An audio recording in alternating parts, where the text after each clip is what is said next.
Hi, friends. It's so good to see you this morning. I guess it's morning for me. It might be any time of the day for you. I am here to wrap up the book of Romans with you. And I'm excited to be able to finish this amazing book. I am a little shocked that I get like 5 chapters at the end, and there is so much packed into these chapters, but we'll try to get through it. So just to make it, a little shorter, I'm going to go ahead and go back to the book of Genesis. So in the first, because I just need to kind of frame our discussion for today.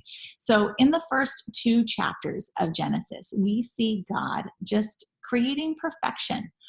Everything that he created was exactly as it should be. It was literally paradise. There was no pain. There was no sorrow. There was no disease. There was no conflict. There was no hunger. Mankind was in perfect unity with God, with each other, and with the world around them. Unfortunately, in Genesis 3, Eve and Adam, they break this. They break trust with God. He has only their best, like sometimes you think about this as a parent. So God only has their best interest at heart. And they decide that their will and their plan is better. So I'm so frustrated. I literally just got back from the dentist with my children. And I have 3 boys, and there are 6 cavities in between those children's mouths, and they're just so expensive and to fill and to take care of. And I was talking to them in the car, and they're like, "We brush our teeth," and I said, "Do you know how much candy you put in your mouth, and you sneak it behind our backs, and you eat so much candy?" And yes, I don't want to pay for them to get their teeth filled, but I also want them to have teeth at the end of their life. Like, me restricting their candy consumption is because I love them, and I want them to have a mouthful of teeth when they turn 70, not, a mouthful of gums. They just, every day that they take a piece of candy and they put it in their mouth, they recognize they're saying, "My will for this is greater than your will for my future." And that's really what Adam and Eve were saying to God is my will for this thing that I'm going to put in my mouth is greater than your will, God, for the future of the entire world. And so they broke trust with God. They broke trust with each other. Their own desire for that fruit or that temptation that they were facing was greater. Their own desire for that was greater than their will to keep each other safe and to keep each other pure and to keep each other whole. And then from there, everything kind of crumbles around them. Everything in all of creation is tainted by their sin. And then I'm going to skip through the rest of the Bible. Can be grateful. But God comes up with a plan.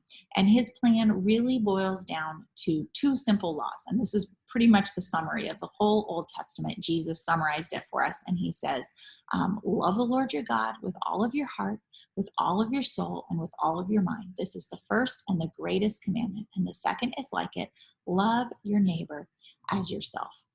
So I could probably spend a few hours trying to figure out how loving God and loving people is going to fix the damage to Earth. It doesn't seem to make sense. Like, I'm not sure how, me loving God is going to cure global warming, or how me loving my neighbor is going to cure the coronavirus. I don't know how that could be. And so I could sit and I could think about it, but I'm not sure that my brain could really grasp the big picture, or that I really need to. So I learned to crochet a few years ago, and I went to a class, and some people are visual learners and some people are auditory learners, and I'm a visual learner. And so somebody could sit there and tell me what to do, and they could show me the big picture, and they could, show me how all the little details work. But for me, all I really needed was a piece of paper that gave me the step-by-step instructions, and then I could just follow it. And the thing with crocheting is you could be like crocheting in a straight line, and then all of a sudden you make this like weird loop. And then you have to like loop it back in, and it makes no sense. And then all of a sudden you take one more step and the whole thing turns, and you see the pattern for your whole. I made a lot of scarves. So the pattern for my whole scarf started to emerge. Now, if I had been aiming at that whole pattern in the beginning, I would never have gotten there. But by just following those step by step and letting God make those loops fit in. That for me kind of explains how loving God and loving people, how he's going to create, or how he's going to fix the rest of the world. Is we don't have to understand exactly how our little loop of going out and bringing our neighbor food, or being kind to our children, or whatever. We don't have to exactly understand how it fits in, because that's God's job. And he's going to take all of that and he's going to fix things. And if you haven't guessed it yet, that's really what Romans is all about. It's about loving God, and it's about loving people. So chapters 1 through 11, which we just finished, is how we are made right with God. There's kind of a fancy word for it. It's called the indicative. And it's all the work that God has done, but not the work that we have done ourselves. So this is the great mystery of the Old Testament, is that we keep trying to be right with God, righteous, it's like right and righteous. That's what being right with God means. So we kept trying to be right with God. We kept trying to follow rules, and we couldn't. So God did it himself. He sent his son. And Romans tells us how the gift that Jesus came in, and he was righteous, and he made us right with God, how we can accept that gift, and how we can live through the Spirit in love of God. But the emphasis of chapter 1 through 11 is really the work that God has done in us. So we move on to chapter 12, and chapter 12 through 15 is the imperative. And this is what we must do. This is how we must love people. And here, Paul is showing us how we can live through faith. And surprise, surprise, our big job in this is going to be to love people. God is going to use these two things, being right with him and being right with people, to make the world whole again, better than it ever was, even before we broke it.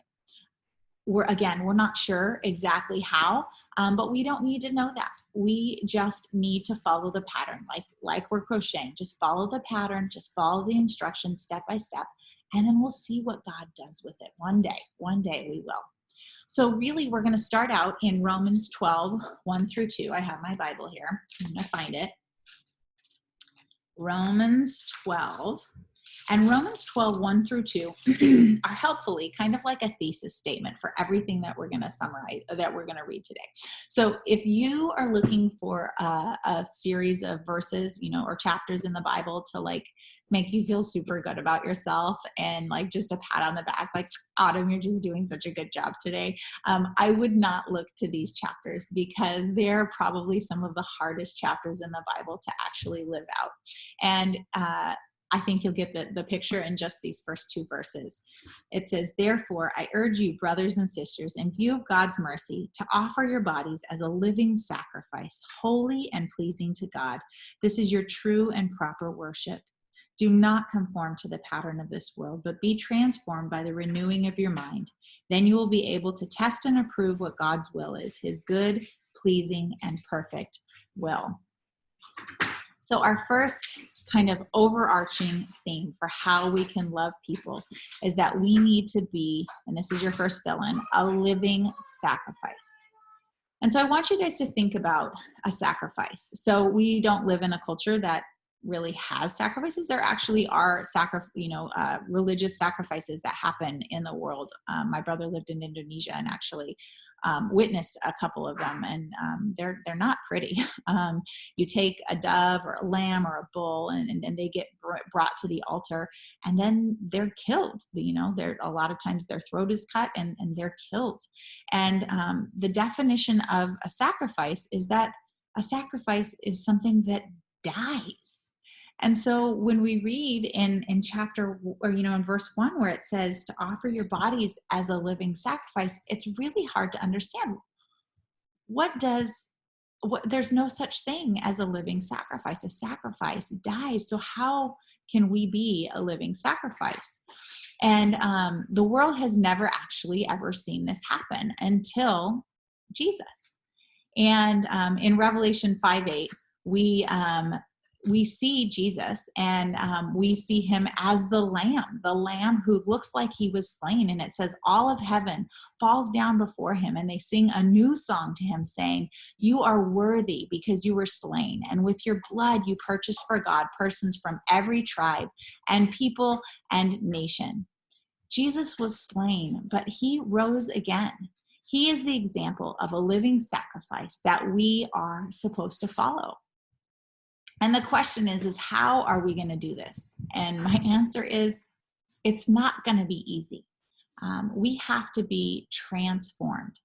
The first 11 chapters of Romans have taught us our flesh was not born to conform to the patterns of righteousness. Our flesh was born to conform to the patterns of this world.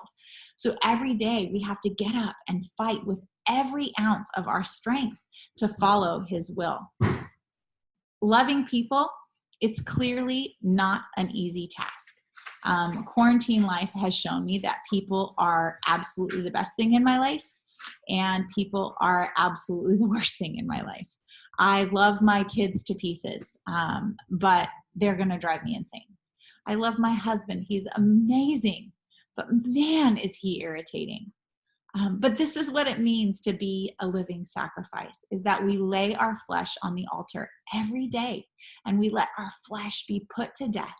And every day we let God resurrect us just like he did Christ and transform us day by day into his likeness. So the rest of these chapters are really forming out. Hold on just one second, guys. Sorry. We had a little background activity going on. I was getting very distracted, so I'm back. So the rest of our time is we're going to talk about how we can make this sacrifice in loving people. I read through the next couple of chapters, and I came up with over 90 commands that Paul, imperative commands that Paul gives us. And if you were to read through these chapters and try to make a checklist, you are going to fall into the same trap that the believers, that the Old Testament people of faith, that the same trap that they fell into, the same trap that the Pharisees and the Sadducees and the religious rulers of Jesus's time, that they fell into, because they thought that a checklist was somehow going to make them right with God. And we know from the first few chapters of Romans that that's never going to happen. Don't saddle yourself with a task that God never laid on you. This list is your ideal. When you get to heaven, everything that's on this list, you're going to do it without thinking. But here, it's just not possible.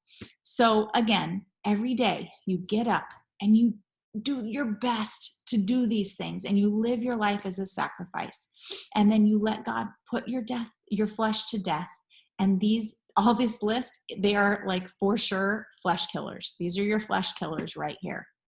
So there's three groups of people that this list kind of, I've taken things a little bit out of order. So I'm going to read through the lists, and you'll kind of get, I would really encourage you to read through chapters 12 through 15. 16 doesn't have as many of the instructions in it, but the first part of 15 does. And just let things jump out at you. Let the ones that really convict your heart kind of be the ones like, oh, these are the things I need to work on right now. But again, you don't have to do everything on this list all at once. But there's three groups of people that you love. And the first group of people is you need to love your neighbors. These are some of the instructions that I came up from your neighbors for loving your neighbors. Is you need to be joyful in hope. You need to be patient in affliction, faithful in prayer, sharing with those that are in need, practicing hospitality, blessing those who persecute you. Do not curse them. Rejoice with the people who are rejoicing. Mourn with the people who are mourning. Live in harmony. Do not be proud. Be willing to associate with low people. Don't be conceited. Don't repay evil for evil. Be careful to do what is right in the eyes of everyone. Let me see here. Don't take revenge. Feed and give drink to your enemy if he needs it. Do not overcome evil with, do not become overcome by evil. Do not overcome evil. Ooh, okay, let me start back. Live at peace with everyone. Don't take revenge. Leave room for God to do it. Feed and give drink to your enemy if he needs it. Don't be overcome by evil. Overcome evil with good. Have no debt outstanding except the debt of love to each other. Love each other. Don't commit adultery. Don't murder. Don't steal. Don't covet. Don't harm your neighbor. This sums up the law. Love. Understand that the day of the Lord is near. Put aside the deeds of darkness. Put on the armor of light. Behave decently. No carousing, no drunkenness, no sexual immorality, no debauchery, no dissension, no jealousy. Clothe yourself in Jesus. Don't think about how to gratify the desires of the flesh. It's quite the list. Romans 13:10 really kind of sums it up. And it says, love does no harm to a neighbor. Therefore, love is the fulfillment of the law. So I had a situation when I was a little girl. I was in junior high. My brother's only a year older than me. And he had this time of life where he stole some things. And so he would go into a store in the morning and he would steal like a whole box of this candy called Now and Laters. And then he would take them to school and he would sell them. And then he would take that money and he would go and buy toys. And I didn't know he was doing this. I just was really jealous that somehow he kept getting all these toys and I wasn't getting them. I didn't understand it. But one day I went into the store with him and I observed him stealing. And I was a good kid. I did not like to do wrong things. And I think most of it was I just didn't want to get caught. So it really bothered me that he was doing that. And so that afternoon on my way home from school, I went into the store and I told the owner that my brother, I said, there's a little boy who comes in here and looks just like me and he is stealing from you. And so you need to watch him in the morning because he's stealing from you. And I don't know if the store owner ever actually caught my brother, but I do know that my brother got caught by my parents soon after that, and he got in major trouble. And he's a wonderful man of God now, so it was a good learning experience for him. But you think about that situation and you think about, why is stealing so wrong? How does it, what really is the problem there? And the problem with stealing is that it harms people. So that store owner, the people that get stolen from, they have expended energy to obtain something, resources and energy to obtain something that provides income, safety, security, peace to the people who depend on them. And if you steal that from them, then you take away that income, that safety, that security, that peace that they have invested in. You have harmed that person. And we are called not just to not harm people, but to bring good to our neighbors. And so my challenge to you as you read through this list, as you read through these chapters, is to think about, how can you bring good to your neighbors today? That's kind of my first challenge, is how can you bring good to the people that are around you? The second group of people that we're going to love is that we are called to love our nation. It's hard for me to say this today because I feel so frustrated by a lot of this situation. But do you know how blessed we are to be alive today in the nation that we are in this situation today, here and now? The verses that are on this are very clear. Paul says that we are to be subject to the government. It is established by God.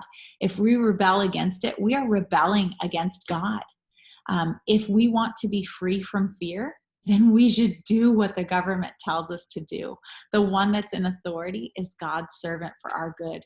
Rulers execute God's wrath, and that we should submit to the government because we're afraid of being out of God's will. And as a matter of conscience, we should pay our taxes. We should give what we owe to the people in authority over us, whether it's taxes, revenue, respect, honor. We just need to give it to them.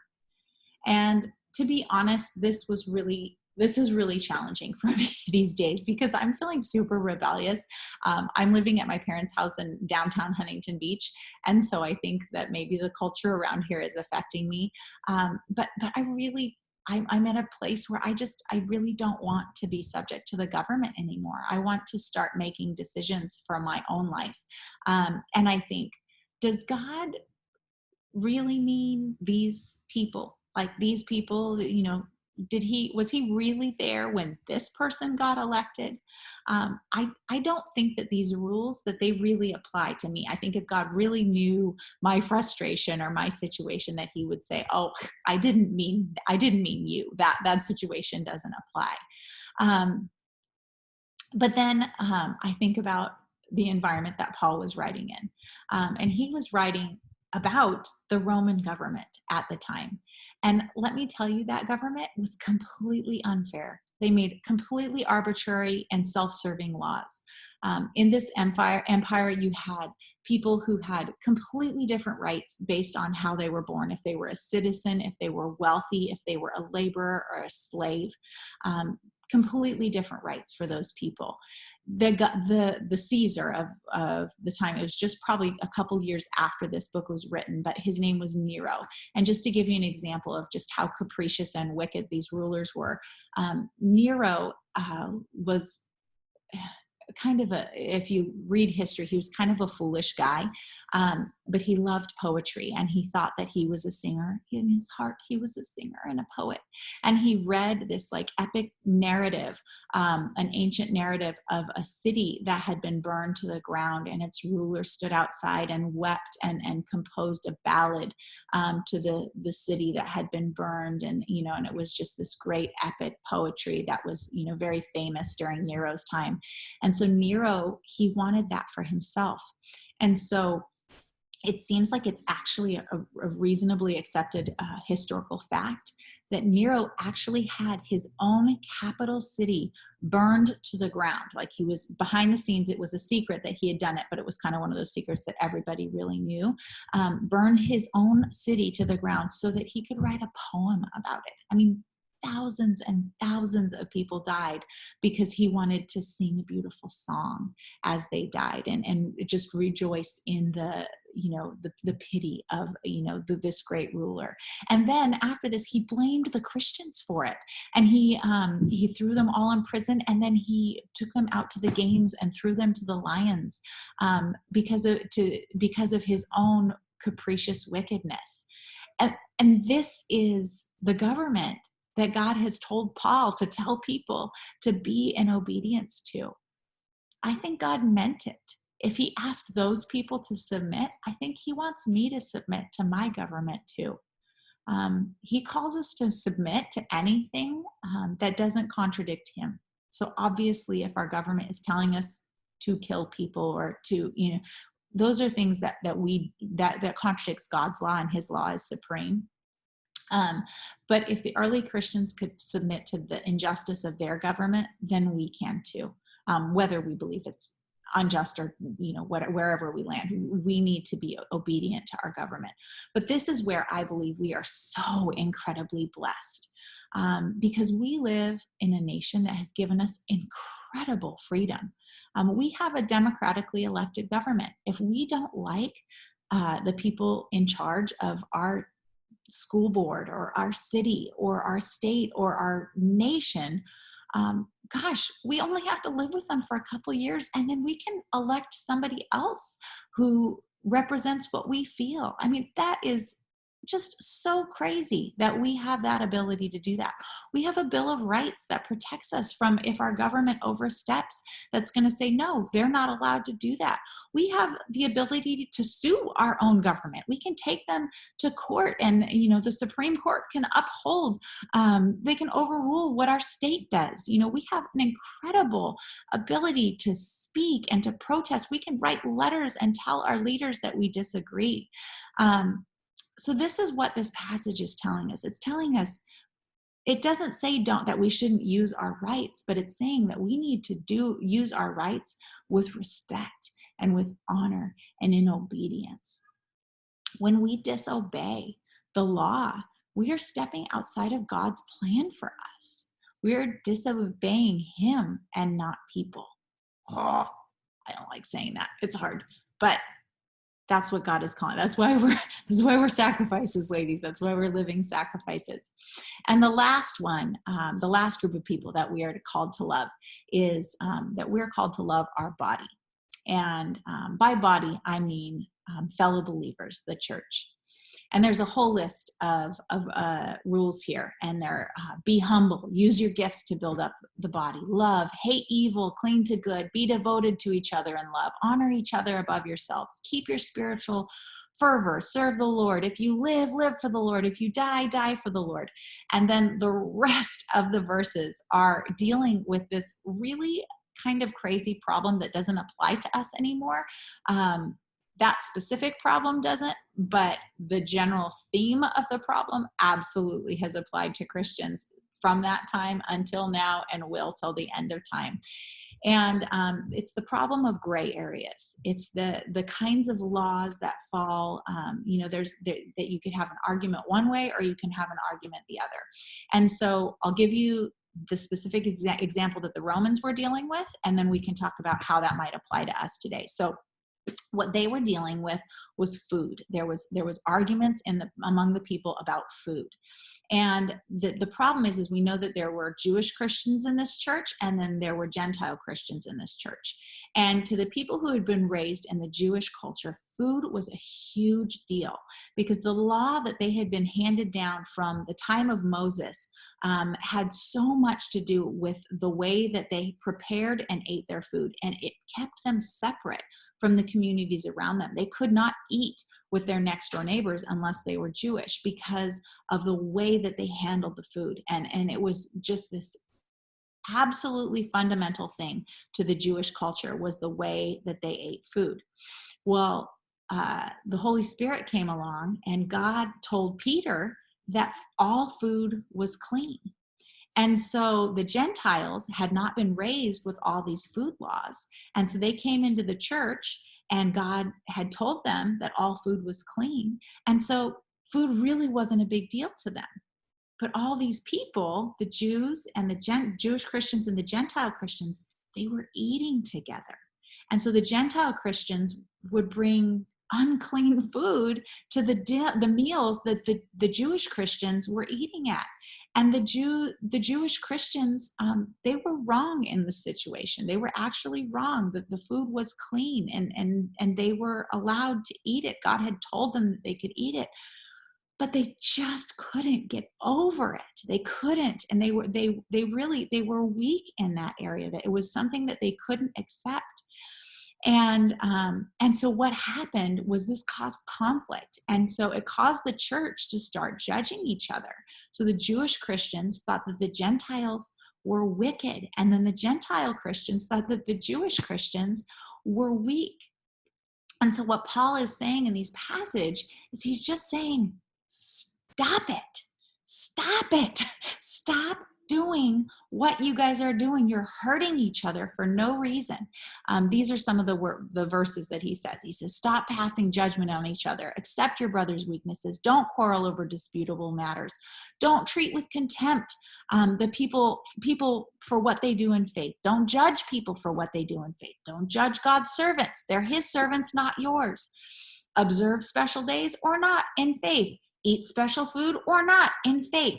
Don't put stumbling blocks in a brother or sister's path. Don't eat something that causes your brother or sister distress. This is not loving.